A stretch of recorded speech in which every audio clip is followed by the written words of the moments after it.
Noboru Fukusaki, the admiral's flag secretary, dressed him down. The admiral himself hovered in the background. A humorless half-smile flickered across his face. Well, no time to brood about it. The guests were already swarming aboard the flagship Yamato, riding gracefully at her red buoy in the anchorage of Hashimajima.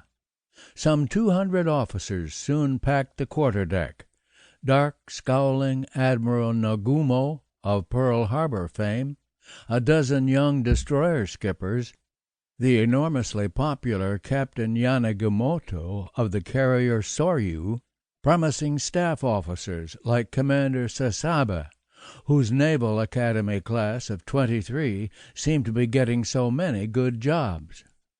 Admiral Yamamoto had invited them all this spring evening of March 25, 1942, to help celebrate a very auspicious occasion.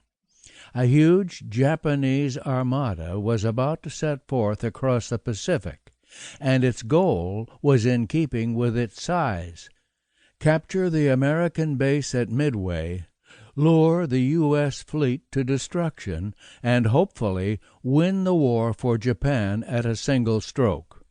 Cheers and banzais echoed across the water, past the scores of ships that packed the quiet anchorage. If anyone noticed the Thai served with miso, it was long since forgotten. Toasts to the nation, toasts to the fleet, toasts to past triumphs and future hopes. The warm sake stirred visions of limitless glory, and even the flowered cups seemed auspicious. They had been presented to Admiral Yamamoto by the Emperor himself.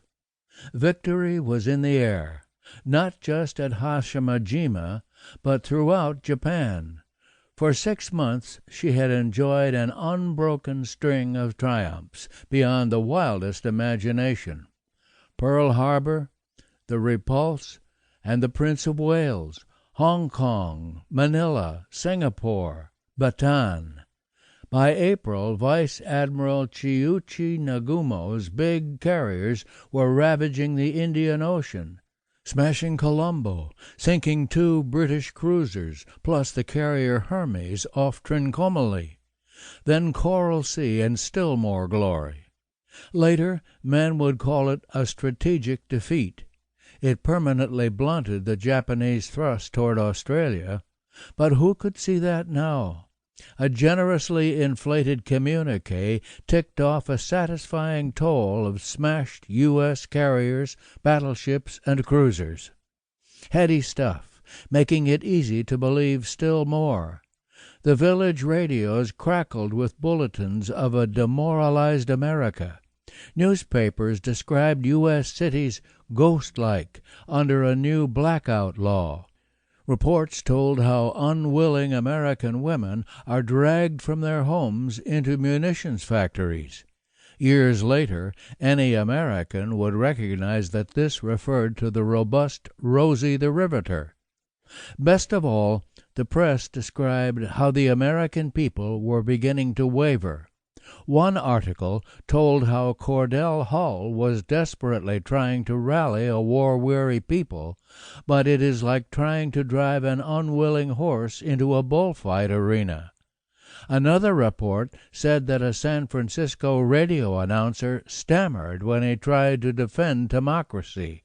Dissatisfaction within camp of allies continues to mount, happily announced the Japan Times and Advertiser, quoting Father Charles E. Coughlin, the brave and well-known Catholic missionary in America.